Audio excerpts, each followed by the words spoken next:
There's a fine line between spiritual awakening and psychotic break. Yes.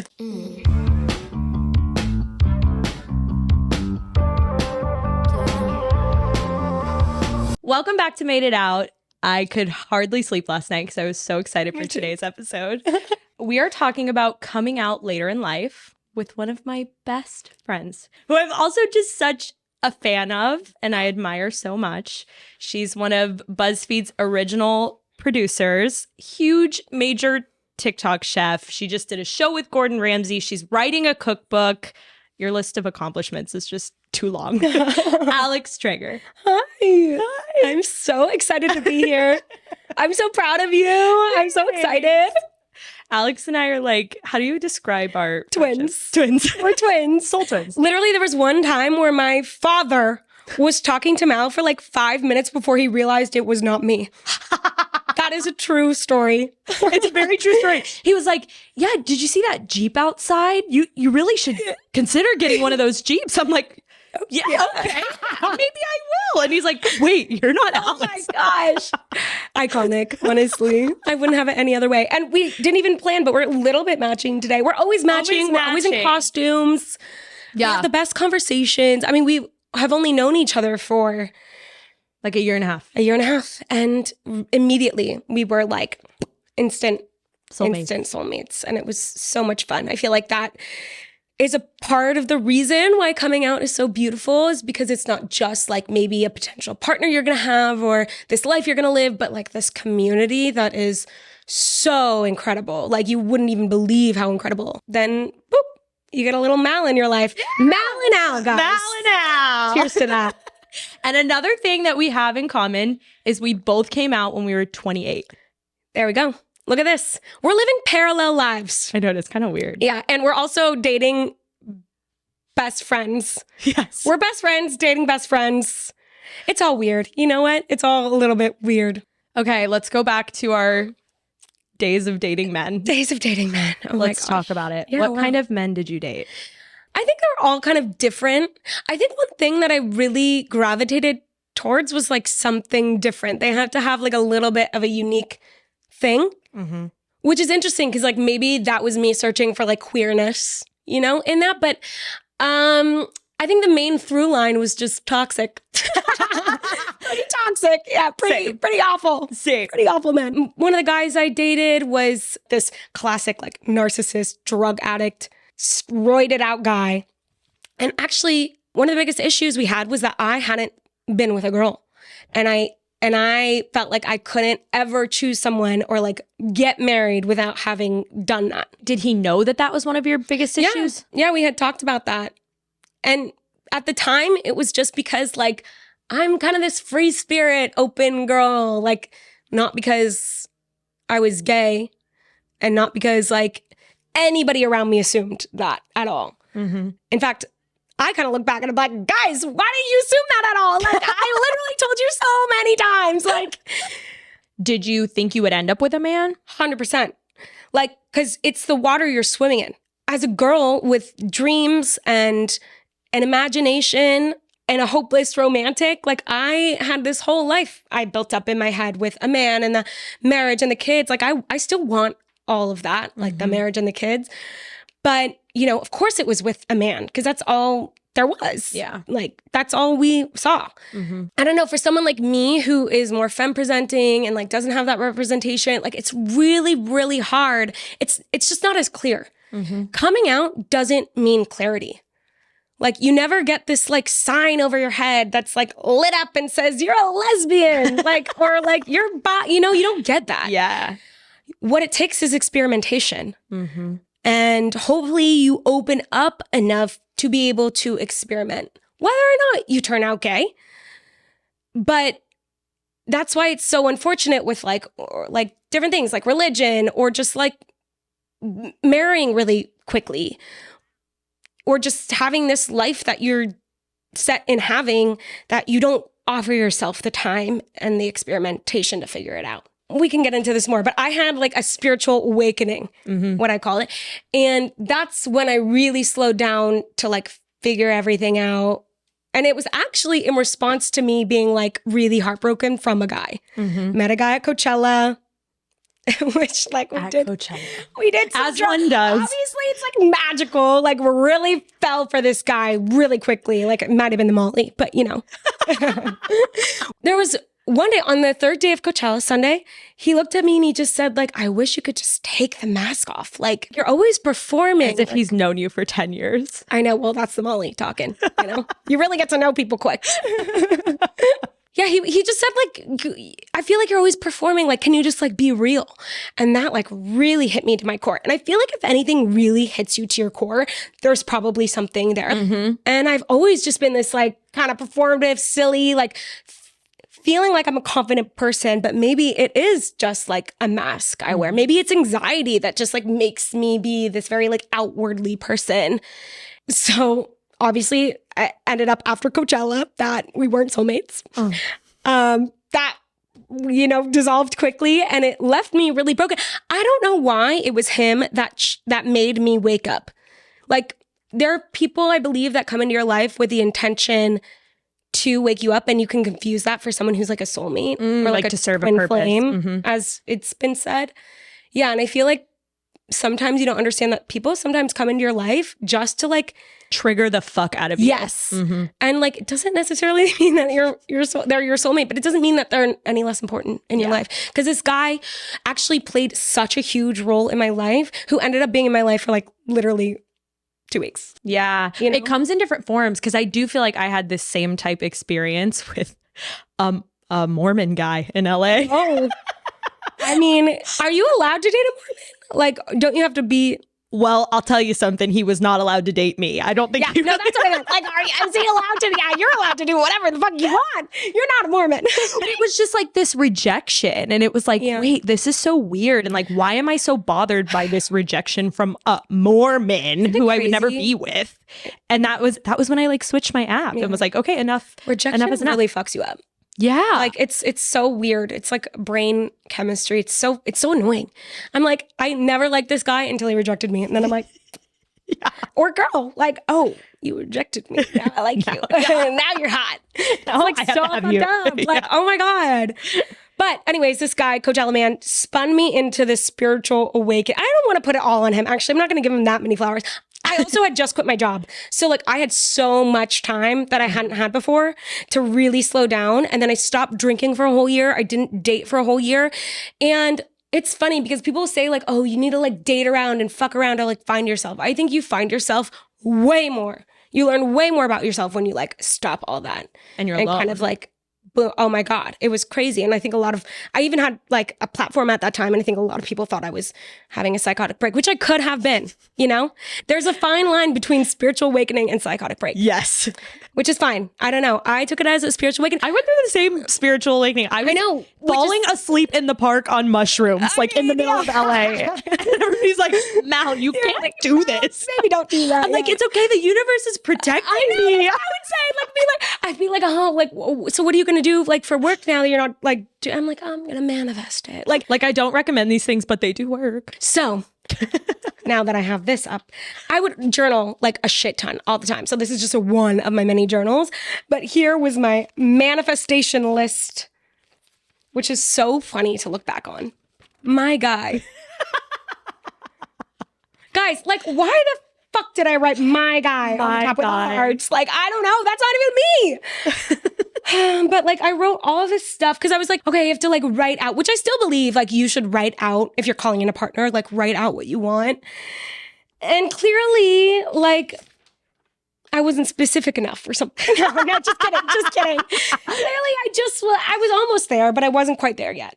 Yeah, you need a big line through the my guy part. My guy. I'm like, oh, I should cross that out. But you know, funnily enough, my partner Zoya is everything on this list except for my guy. Oh, actually, she likes to be called like my boyfriend, so she could be called my guy. Daddy Zoya. Yeah. So my guy, I feel like people in their lives have like things that really cause them to do self-work. So whether it's like career is the one thing you want so bad, or like money is the one thing you want so bad, or love and relationships is the one thing you want so bad. And these things that we want so bad serve the purpose of like waking us up and like causing us to do work on ourselves, or else we would just be stagnant our whole lives, you know? So I think I always craved like love. And originally I thought I was getting it from these sources where like I was just, a gender off. Just a gender off. Just gotta move a slight degree to the left. I still wanted the same things. Like everyone wants to be loved. Yeah. I feel like we're a lot alike in that. Relationships were my thing that really forced me to figure shit out. Every time I went through a breakup, it was like this huge rock bottom, but it was so transformative. 100%. And it would be like this quantum leap forward to figure out like the next portion of my life. Yeah.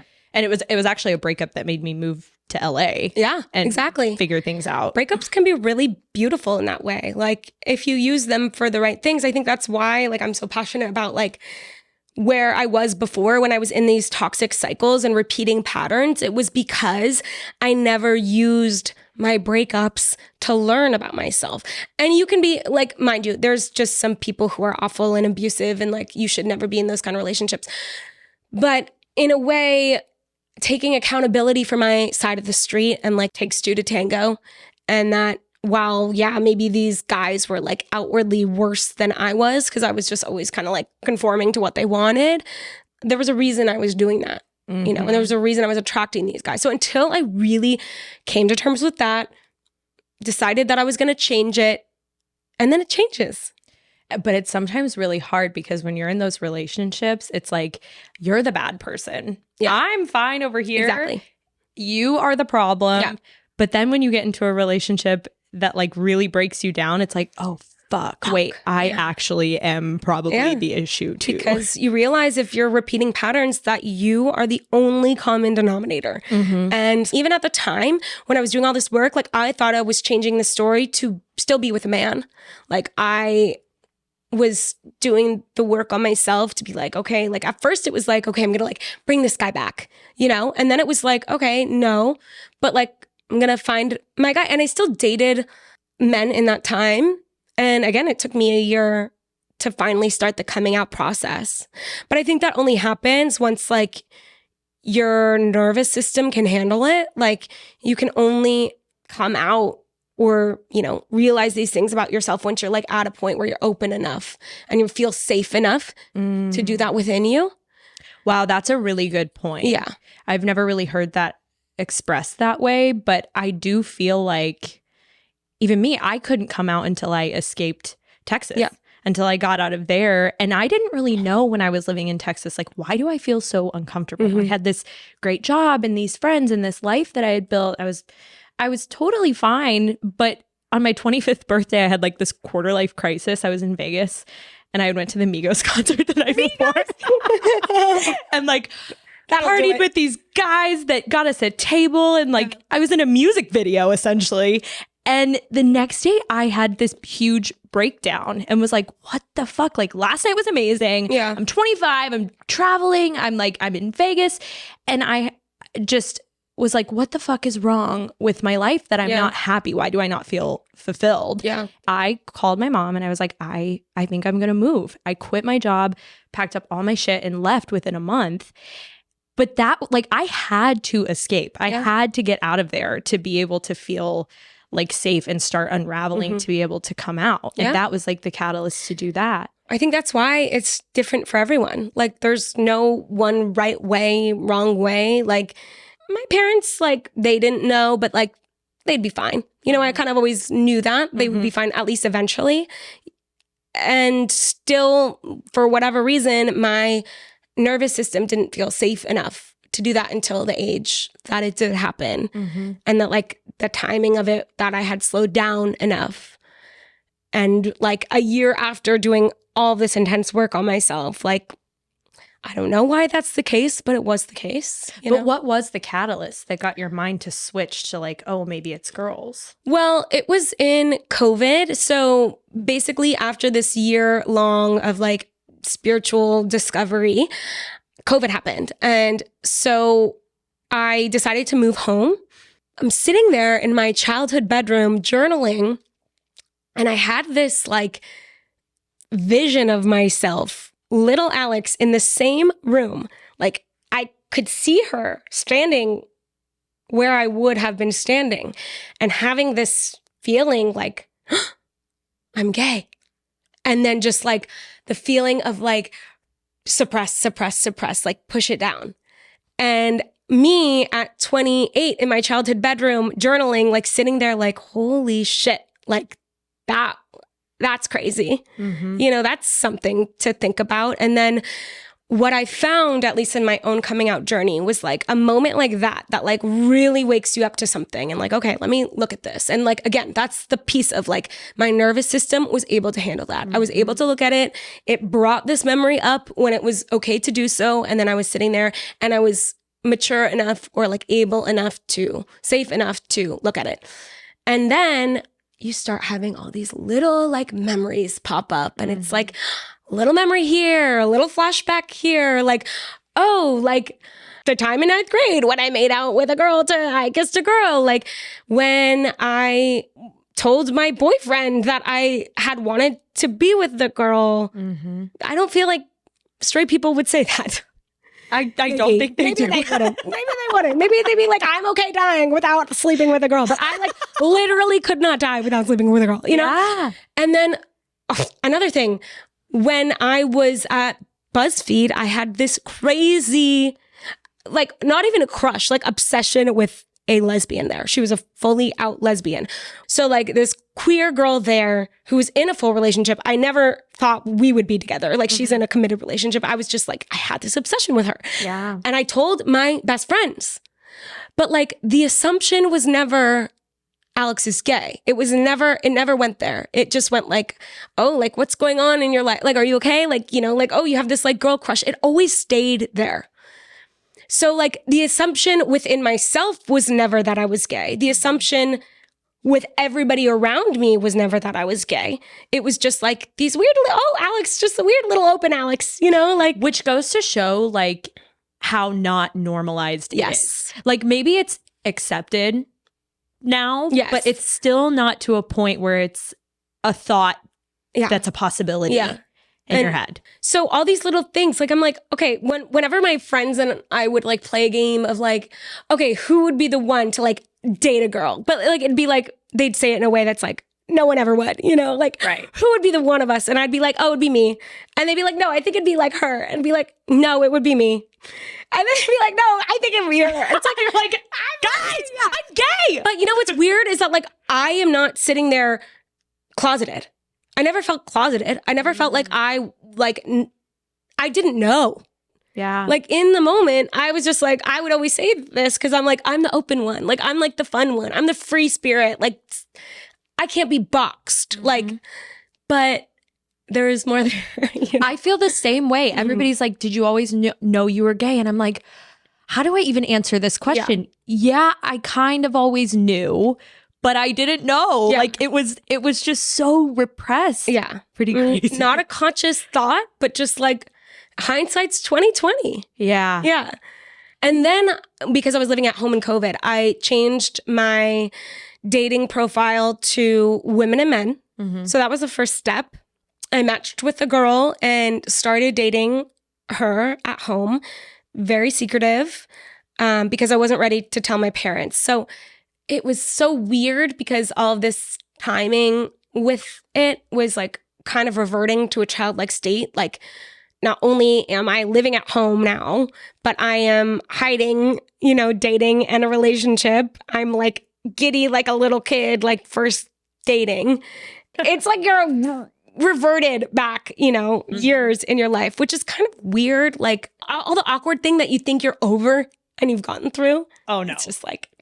You are back in high school. And it is scary starting to date women. Like there's a lot of new fears, especially when you're older coming out. Yeah. There's like an apprehension from lesbians there too. They don't really want to fuck with you because they're like, you're going to be the one to break my heart. You're going to go back to men or you need to play the field. And my first girlfriend had that. She was like, that was a huge problem in our relationship. 100%. I don't really want to be with you because you haven't been with enough women and you're going to leave me. I think, you know, I think it's fair, but then it also stems from a sense of like insecurity. But like, I will say Zoya, that was a concern at the beginning. Like, so when I moved back to LA and I had dated a woman at home secretively, and then I moved back to LA and then I switched my profile to only women, and then I very quickly met Zoya. And you didn't go on any dates before that with I any other women? did. You did? Yeah, I did go on a few that like didn't work out, weren't great, which is also confusing because you're like, everything is confusing.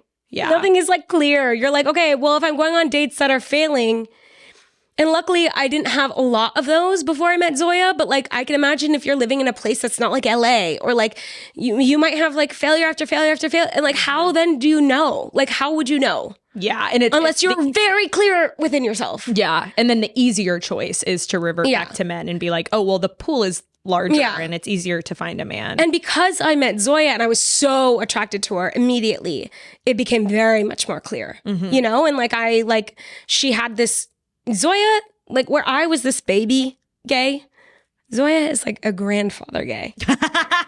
She is the gay, you know? She has dated everyone, and has been in the scene for a long time, like an OG gay. So it's like a very like different world. And on our first date, she brought up like, it's very important to me that like my partner is out and fully comfortable and gay. And like, maybe you need more time to figure that out. Maybe you want to experiment and like date some girls and like fuck around. But I was very clear in like, I don't feel like I need to fuck around to figure out who I am. And because I'm a later in life gay, and the way that my journey has been, I have done that work on myself. And again, like I had said, I still believe that the lessons that I took from my dating experiences prior, whether they're with men or women, one woman I dated, that they still apply. And that I am looking for my partner at this time of my life. Because I'm already like, when we met, we were 28. Yeah. So I was like, I don't feel like I need to do that. Right. Whereas like maybe if you're coming out earlier, then you still need some time to figure it out and like mess around. But does it mean that you still need that time once you come out? I don't think so. Yeah. It's one of the benefits of coming out later. Yeah. You're more self-actualized. Yeah. So you're like, okay. Yeah. I get it. Oopsie. Yeah. Oopsie. Oopsie. Like, and I know I have some stuff to figure out. Like, I know like maybe like there's going to be just like a learning curve, but like, it doesn't mean that I have to go like sleep around with a bunch of people to find myself. Like I found myself. In fact, I think if you're sleeping around with people to find yourself, like, you know, I have heart for anyone who's in that situation. But like, I really, again, like discovered way more about myself when I was like, I'm just going to do me and I'm not going to date, and I'm just gonna figure my shit out. Yeah, I feel like some people need the time to go, they have to stretch to go be in relationships to get that experience and figure themselves out. And then some people need to stop being in relationships and like take a pause. And I feel that too. That's why I hate the word coming out, like 2 words. But I think it's way more, I always say coming out is way more like coming in. Like you have to go inwards, and it's not about the outwards thing. It's not about telling people. It's about like figuring it out within yourself. So like coming into yourself, it resonates way more than coming out, because that's a part of it, but like not the most important part. Yeah. I don't know if you had this experience, but when I started to figure this all out, when I started to really discover my sexuality and discover who I am, telling people was not the hardest part, because it was like, I know who the fuck I am now. It was just getting to the point where I could accept it within myself. Yeah. And love that part of me. Yeah. And then I built up kind of this armor where it was like, okay, if you don't like it, then that's on you. Yeah. You're out. Examine that. Yeah. Yeah. And, you know, there's something about it that was also so exciting to me. I was like, you know, it's new, it's fun. It's like, oh my gosh, like I actually now it's like the lights have turned on, like the blindfold is off. Now there's like this whole queer community. And I had lived at this point in LA for like 10 years. Like you're telling me I never knew that there was like a thriving lesbian community here? I don't know. Like I didn't know. I mean, well, to be fair, it's kind of hard to find at first. Yeah, but like once you find it, you're like, holy shit, they're everywhere. Now we're in like this bubble. Everybody's a lesbian. Everyone knows each other and everyone's hooked up with That's another hard thing. I'm around my girlfriend's exes all the time. I'm friends with my girlfriend's exes. I was beer pong partners with Matilda's ex last weekend. And you just have to. Like, it's so confusing because it's like the best. It's the best. It's so much fucking fun. Like, all of our parties are like girl parties. It's like when I watched the movie Barbie, I was like, oh, that's what it's like to be lesbian. Oh my God, that is like our I life. was like, that's real. That's lesbian life. Like, you just like all go to fun girl parties and no men are involved. And it's so much fun. Everyone feels so safe, so free. Ladies, if you watched Barbie and thought it looked fun, You might be gay. Is it a girl crush or are you gay? Yeah. do you like Barbie or are you gay? Cheers to that. So what advice do you have for someone who's coming out later in life? I mean, I think this is a tough question because later in life, it could mean that you're in a marriage with a guy, you know? It could mean you have kids, you know? It could mean all these things. I think at the core of it, like, you have to come first and your happiness must come first. And just because you haven't discovered that part about yourself until this point doesn't make you any less of what you are. Whether you're a lesbian, whether you're bi, whether you're pan, whatever you are, it doesn't make you any less. And like, don't let anyone make you feel any less for that. I, again, think that just exploration and experimentation is the best thing you can do. And it's really cool at the end of the day. So I think once you start going on that journey, you can't stop it. And just keep going. And I know it's hard and there's a lot with it and you'll shock some people, especially this late in life where people think that they know who you are. When I came out on Instagram, also, by the way, I already had a following once I learned this about myself.